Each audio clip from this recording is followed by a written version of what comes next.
ಗುರುವಾಯನಕೆರೆಯ Excel ಪದವಿ ಪೂರ್ವ ಕಾಲೇಜಿನ ವಿದ್ಯಾರ್ಥಿಗಳು ನಾಟ 2026ರ ಪರೀಕ್ಷೆಯಲ್ಲಿ ಅಭೂತಪೂರ್ವ ಸಾಧನೆ ಮಾಡುವ ಮೂಲಕ ಸಂಸ್ಥೆಗೆ ಕೀರ್ತಿ ತಂದಿದ್ದಾರೆ. ಕೌನ್ಸಿಲ್ ಆಫ್ ಆರ್ಕಿಟೆಕ್ಚರ್ ನಡೆಸಿದ national Aptitude Test in Architecture ಪರೀಕ್ಷೆಯ ಫಲಿತಾಂಶ ಪ್ರಕಟಗೊಂಡಿದೆ. ಎಕ್ಸೆಲ್ ಪಿಯು ಕಾಲೇಜಿನ ಹಲವು ವಿದ್ಯಾರ್ಥಿಗಳು ರಾಜ್ಯ ಮಟ್ಟದ ಅಗ್ರಶ್ರೇಣಿಯಲ್ಲಿ ಸ್ಥಾನ ಪಡೆದಿದ್ದಾರೆ. ಕಾಲೇಜಿನ ಪ್ರತಿಭಾನ್ವಿತ ವಿದ್ಯಾರ್ಥಿ ಅಭಯ್ ಎಂಪಿ ರಾಜ್ಯ ಮಟ್ಟದಲ್ಲಿ 37ನೇ ರ್ಯಾಂಕ್ ಪಡೆಯುವುದರ ಮೂಲಕ ಗಮನಾರ್ಹ ಸಾಧನೆ ಮಾಡಿದ್ದಾರೆ.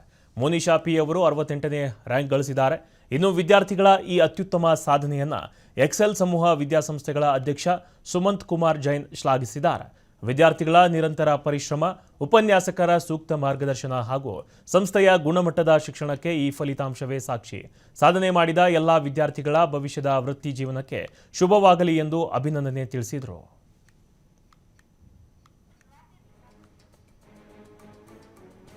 ರಾಜ್ಯ ಮಟ್ಟದ ಎಕ್ಸೆಲ್ ವಿದ್ಯಾರ್ಥಿಗಳು ಕಮಾಲನ್ನ ಮಾಡಿದ್ದಾರೆ. ಕಾಲೇಜಿನ ಪ್ರತಿಭಾನ್ವಿತ ವಿದ್ಯಾರ್ಥಿ ಅಭಯ್ ಎಂಪಿ ರಾಜ್ಯ ಮಟ್ಟದಲ್ಲಿ 37ನೇ ರ್ಯಾಂಕ್ ಅನ್ನು ಪಡೆಯುವ ಮೂಲಕ ಗಮನಾರ್ಹ ಸಾಧನೆಯನ್ನು ಮಾಡಿದ್ದಾರೆ. ಇನ್ನು ಮೋನಿಶಾ ಪಿ ಅವರು 68ನೇ ರ್ಯಾಂಕ್ ಅನ್ನು ಗಳಿಸಿದ್ದಾರೆ.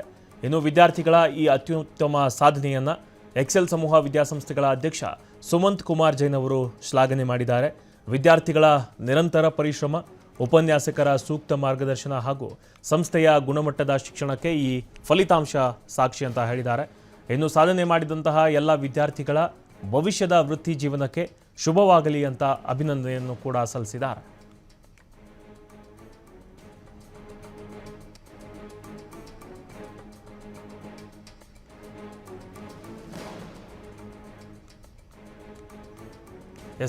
ಎಕ್ಸೆಲ್ ಪದವಿ ಪೂರ್ವ ಕಾಲೇಜಿನ ವಿದ್ಯಾರ್ಥಿಗಳು ನಾಟ 2026ರ ಪರೀಕ್ಷೆಯಲ್ಲಿ ಬಹಳಷ್ಟು ಸಾಧನೆಯನ್ನು ಮಾಡಿದ್ದಾರೆ. ಸಂಸ್ಥೆಗೆ ಕೀರ್ತಿಯನ್ನು ತಂದಿದ್ದಾರೆ. ಕೌನ್ಸಿಲ್ ಆಫ್ ಆರ್ಕಿಟೆಕ್ಚರ್ ನಡೆಸುತ್ತೆ National Aptitude Test in Architecture ಪರೀಕ್ಷೆಯ ಫಲಿತಾಂಶ ಪ್ರಕಟಗೊಂಡಿರೋದು. ಎಕ್ಸೆಲ್ ಪಿಯು ಕಾಲೇಜಿನ ಹಲವು ವಿದ್ಯಾರ್ಥಿಗಳು ರಾಜ್ಯ ಮಟ್ಟದ ಅಗ್ರಶ್ರೇಣಿಯಲ್ಲಿ ಸ್ಥಾನವನ್ನು ಪಡೆದಿದ್ದಾರೆ. ಕಾಲೇಜಿನಲ್ಲಿ ವಿದ್ಯಾರ್ಥಿಗಳಾದಂತಹ ಅಭಯ್ ಎಂಪಿ ರಾಜ್ಯ ಮಟ್ಟದಲ್ಲಿ 37ನೇ ರ್ಯಾಂಕನ್ನು ಪಡೆದಿದ್ರೆ, ಇನ್ನು ಮೋನಿಶಾ ಪಿ ಅವರು 68ನೇ ರ್ಯಾಂಕನ್ನು ಗಳಿಸಿದ್ದಾರೆ. ಇನ್ನು ವಿದ್ಯಾರ್ಥಿಗಳ ಈ ಅತ್ಯುತ್ತಮ ಸಾಧನೆಯನ್ನು ಎಕ್ಸೆಲ್ ಸಮೂಹ ವಿದ್ಯಾಸಂಸ್ಥೆಗಳ ಅಧ್ಯಕ್ಷ ಸುಮಂತ್ ಕುಮಾರ್ ಜೈನ್ ಶ್ಲಾಘನೆಯನ್ನು ಮಾಡಿದ್ದಾರೆ. ವಿದ್ಯಾರ್ಥಿಗಳ ನಿರಂತರ ಪರಿಶ್ರಮ, ಉಪನ್ಯಾಸಕರ ಸೂಕ್ತ ಮಾರ್ಗದರ್ಶನ ಹಾಗೂ ಸಂಸ್ಥೆಯ ಗುಣಮಟ್ಟದಿಂದ ಈ ಎಲ್ಲ ಸಾಧನೆ ಆಗಿದೆ ಅಂತ ಹೇಳಿದ್ದಾರೆ.